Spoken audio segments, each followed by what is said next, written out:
Hi అండి. ఈరోజు మా ఇంట్లో సోయాతో చిన్న రెసిపీ చేసి చూపిస్తున్నానండి. కొండంత బలాన్ని ఇస్తుందండి. చికెన్ కంటే మటన్ కంటే చాలా చాలా బలాన్ని ఇస్తుంది ఈ రెసిపీ అయితే. ఇన్ని రోజులు ఈ రెసిపీ మనం మిస్ అయిపోయామా అని అనుకుంటామండి. చాలా చాలా టేస్ట్గా ఉంటుందండి. చాలా సింపుల్ రెసిపీనండి.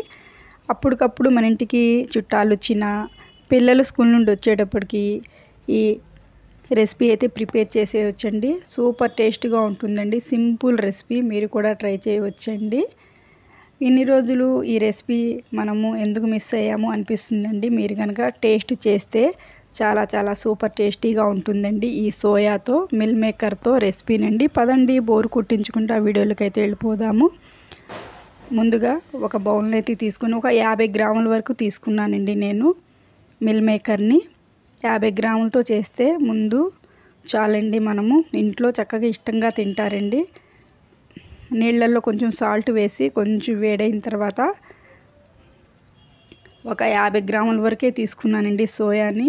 ఈ సోయాని అయితే ఇందులో యాడ్ చేసేద్దామండి. చేసి మూత పెట్టుకొని ఒక 5 నిమిషాలు పక్కన పెట్టేద్దామండి. సింపుల్ రెసిపీ అండి. మన ఇంటికి గెస్ట్లు వచ్చినా చేసి పెట్టవచ్చండి. అంతా సూపర్గా ఉంటుందండి. టేస్ట్ అయితే అస్సలు అదిరిపోతుంది. చూడండి 5 నిమిషాలు అయితే అయిపోయింది కదండి. చుక్క వాటర్ లేకుండా బాగా పిండుకోవాలండి. సాఫ్ట్గా ఉండాలండి. వాటర్ అయితే అస్సలు ఉండకూడదండి. సైజు కూడా పెద్దగా అయ్యాయి కదండి. మనం చిన్న చిన్న సోయాని అయితే వేసాం కదండి. చుక్క వాటర్ లేకుండా నీళ్ళని అయితే పిండేసుకుందామండి. ఈ రెసిపీ మా వీడియో చివరి వరకు చూసి మీరు కూడా ట్రై చేయండి. చూడండి ఎంతో సాఫ్ట్గా ఉన్నాయి కదండి. ఇందులో 2 ఎగ్స్ని పగలగొట్టి వేసుకుందామండి. 2 ఎగ్స్ వేస్తే సరిపోతుందండి. చాలా చాలా సూపర్ టేస్టీగా ఉంటుందండి. ఇన్ని రోజులు ఈ రెసిపీ చాలా మిస్ అయ్యామని ఫీల్ అవుతూ ఉంటారండి. అంత సూపర్ టేస్టీగా ఉంటుందండి. కొంచెం గరం మసాలాను వేసుకుందామండి. మిరియాల పొడిని కూడా వేసుకోవచ్చండి. ఇప్పుడు రుచికి తగినంత సాల్ట్ని అయితే యాడ్ చేసేసుకుందామండి. అలాగే చిటికెడు పసుపును కూడా వేసుకుందామండి. ఏ మసాలా ఉంటే అది వేసుకోవచ్చండి. చాట్ మసాలా కానీ ధనియాల పొడి కానీ. ఇప్పుడు కారంని కూడా యాడ్ చేసేసుకొని ఈ మిశ్రమం మొత్తము సోయా ఎగ్స్ కలిసేలాగా బాగా కలుపుకుందామండి. మొత్తం అయితే ఇలా కలిపేసుకోవాలండి.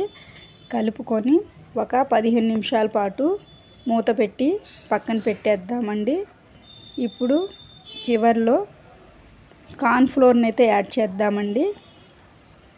కార్న్ ఫ్లోర్ వేసిన తర్వాత బాగా కలుపుకోవాలండి. కార్న్ ఫ్లోర్ వేస్తే సూపర్ టేస్టీగా ఉంటుందండి. కార్న్ ఫ్లోర్ వేసుకోవచ్చు, మైదా పిండినైనా వేసుకోవచ్చండి. కార్న్ ఫ్లోర్ వేస్తే సూపర్ టేస్టీగా ఉంటుందండి. ఇప్పుడు ఇంకో 2-3 నిమిషాలు మూత పెట్టేసి పక్కనైతే పెట్టేద్దామండి. ఈ సోయాకి మసాలాలన్నీ బాగా పడతాయండి.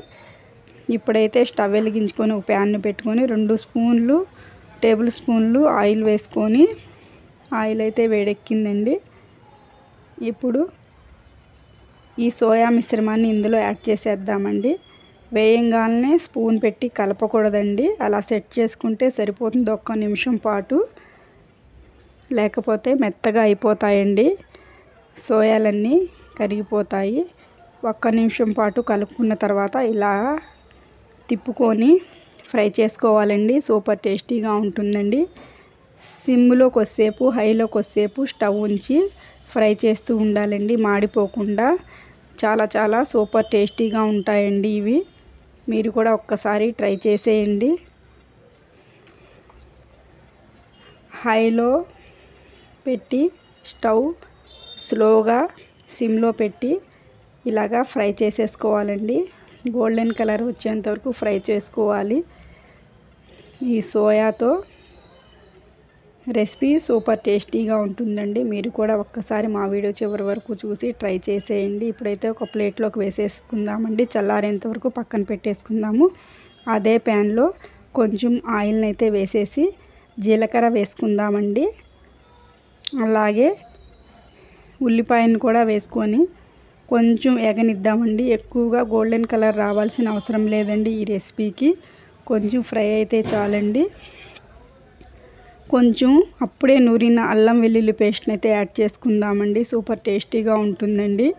అప్పటికప్పుడు చేసుకునే రెసిపీ అండి. పిల్లలు కానీ పెద్దవాళ్ళు కానీ ఇంట్లో చాలా ఇష్టంగా తింటారండి. మన పిల్లలు నూడిల్స్, చాట్ మసాలా అలాగే మంచూరియా తింటూ ఉంటారు కదండి. మనం ఇలా చేసి పెడదామండి. పచ్చిమిర్చి అలాగే టమాటాలను కూడా యాడ్ చేసుకుందామండి. సూపర్ టేస్టీగా ఉంటుందండి ఈ సోయాతో రెసిపీ. అలాగే కొంచెం పసుపుని యాడ్ చేసుకుందామండి. బాగా కలుపుకుందాము. అలాగే గరం మసాలా పౌడర్ను కూడా వేసుకుందామండి. ఈ టమాటా ఉల్లిపాయలకు మసాలాలు బాగా పట్టేలాగా కొంచెం కారం కూడా యాడ్ చేసుకుందామండి. అలాగే కొంచెం చాట్ మసాలా కూడా వేసుకుందామండి.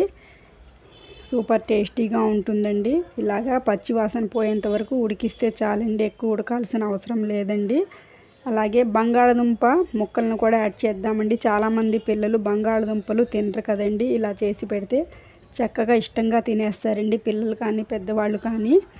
అందుకని నేను బంగాళదుంపలను కూడా యాడ్ చేశానండి. చిన్న చిన్న పీసెస్గా కట్ చేశానండి. అవి కూడా వేసాను. కొంచెం మగ్గనిద్దామండి. ఒక 2-3 నిమిషాలు మగ్గితే చాలండి. కొంచెం సాల్ట్ని కూడా యాడ్ చేసుకుందామండి.